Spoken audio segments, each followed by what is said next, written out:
Bonjour à tous, pour cette nouvelle vidéo, j'ai décidé de vous parler à nouveau de figurines pop. Vous savez que je fais la collection, je vous ai présenté quelques pop il y a pas longtemps, donc notamment celle des princesses et celle d'Hercule. Voilà, donc j'ai pas mal de pop, je vous l'ai dit dans les autres vidéos, j'en ai plus d'une centaine, donc j'aurai pas mal de vidéos à vous faire. Si vous en voulez, n'hésitez pas à le dire.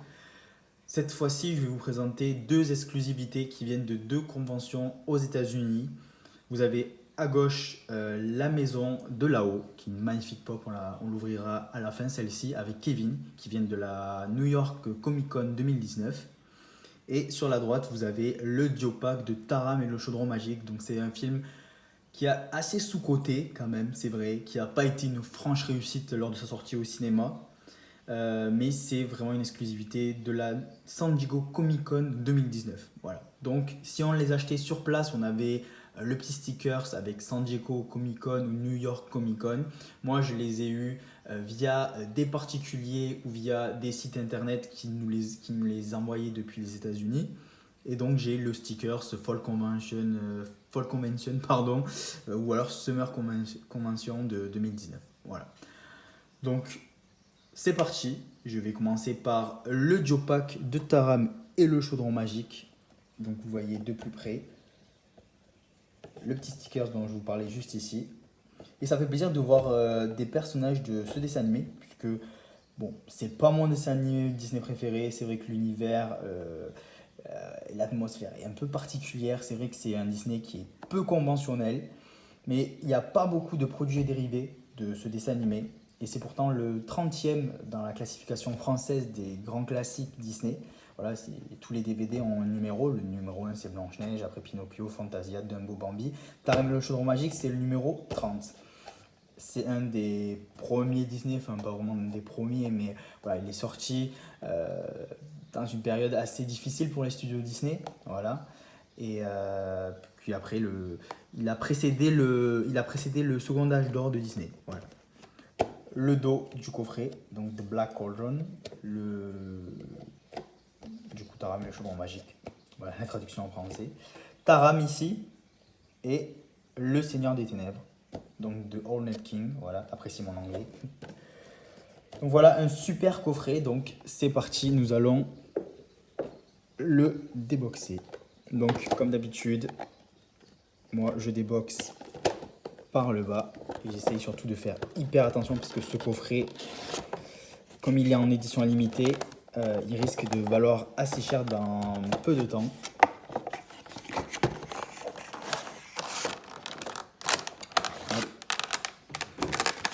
Voici les deux pops. On va commencer par le Seigneur des Ténèbres.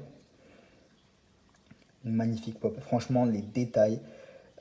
C'est vrai que ce méchant, je pense que ceux qui ont vu Taram le chaudron magique, ils ont dû être effrayés par ce méchant d'envergure qui pourtant n'est jamais vraiment cité dans les méchants. Voilà. C'est vrai que bon, comme Taram et le chaudron magique a fait un flop au cinéma, les personnages, voilà, même Tirelire, la princesse, tout ça, ils sont peu connus. Les fans de Disney comme moi, bien sûr, le connaissent, hein, enfin les connaissent. Mais en tout cas, c'est une très belle pop et j'adore les détails. Son visage, il est affreux, c'est génial. Franchement, il est super. Et notre personnage, on peut dire un personnage éponyme, hein, Taram, voilà, super. Alors, c'est vrai qu'il est assez simple, on va pas se mentir, mais si on a la ref, si on connaît ce dessin animé, cette pop, elle est super. Franchement, ils ont fait du bon taf hein, sur cette pop. Franchement, ce Diopac, je l'adore.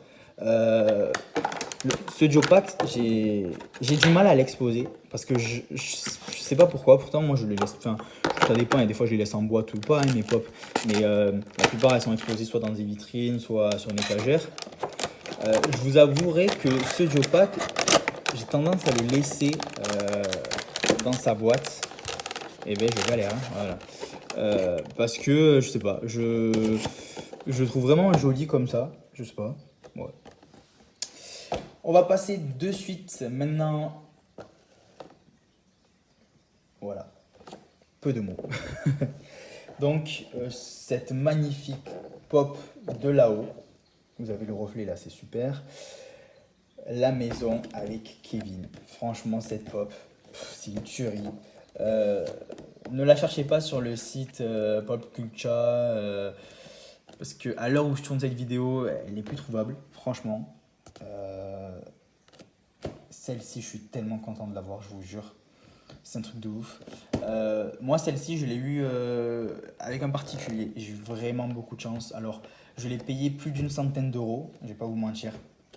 Voilà, je l'ai payé 130 euros même, je vais vous dire le prix exact. C'est énorme, c'est vrai, pour une pop, c'est beaucoup.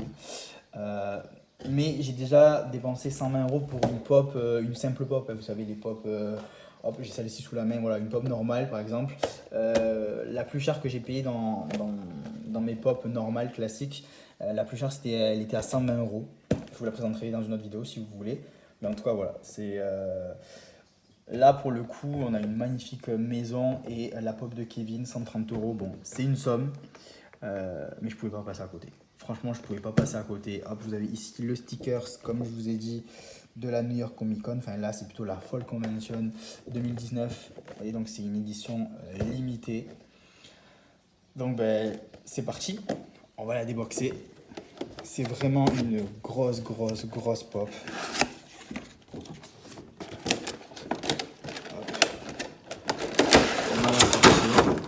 Et dans tous les, hop, j'ai oublié de vous le dire, dans toutes les Joe Pack, les coffrets, les towns, les movie moments, les rides, vous avez souvent un fond.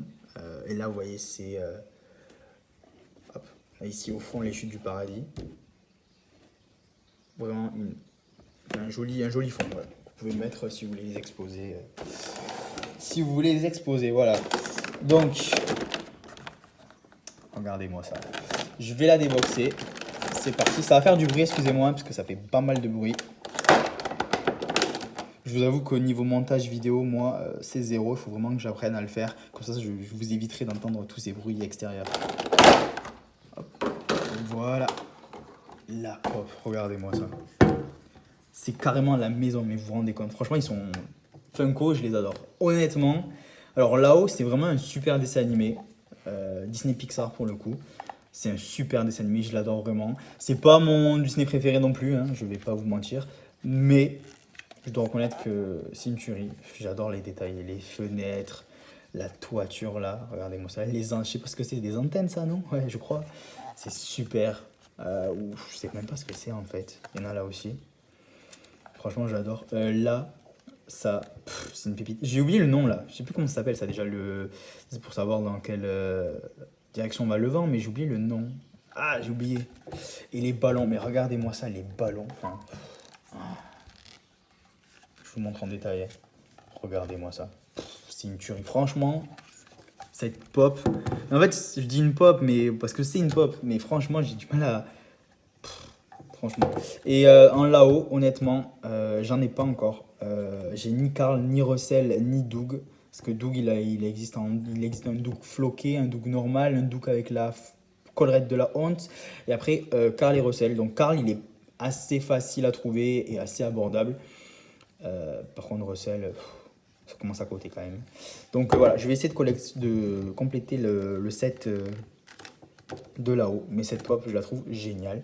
Et on n'oublie pas le joli Kevin. Alors franchement, je suis content qu'ils aient mis ce petit Kevin.